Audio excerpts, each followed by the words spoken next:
સુરત શહેરમાં નવરાત્રીના પર્વમાં ફૂલના ભાવોમાં ધડકમ ઘટાડો જોવા મળી રહ્યો છે। પીળા તેમજ લાલ ગોટા ફૂલના ભાવમાં 70 થી 80% જેટલો ઘટાડો નોંધાયો છે, જેથી વેપારીઓ તેમજ ગ્રાહકોમાં ખુશી જોવા મળી રહી છે। ગુજરાતના અનેક જિલ્લાઓથી ફૂલના માલની આવક વધતા જ ભાવમાં ઘટાડો થયો હોવાનું વેપારીઓએ જણાવ્યું હતું।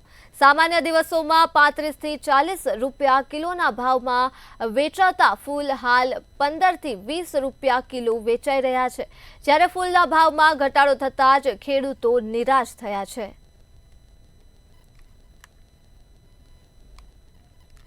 અત્યારે માલનો ભાવ કેમ ઘટ્યો? રીઝન હતું કે ખેતરમાં ફૂલ વધી ગયા છે।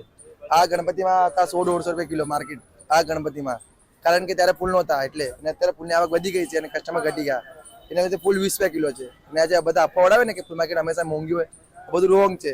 માર્કેટ ઘટ વધતી જાય, આ તો ગણપતિમાં હતું પણ અત્યારે હાવ મંદી છે। અત્યારે 20 રૂપિયા કિલો ચાલે છે માર્કેટમાં ફૂલ।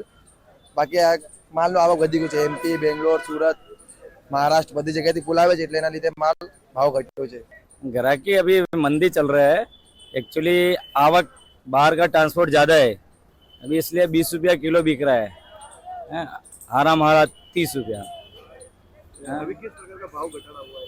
ये बाहर का ट्रांसपोर्ट ज़्यादा है ना, बेंगलोर का आया माल, एमपी का आया, रतलाम का, इसके लिए बाजार डाउन हुआ है।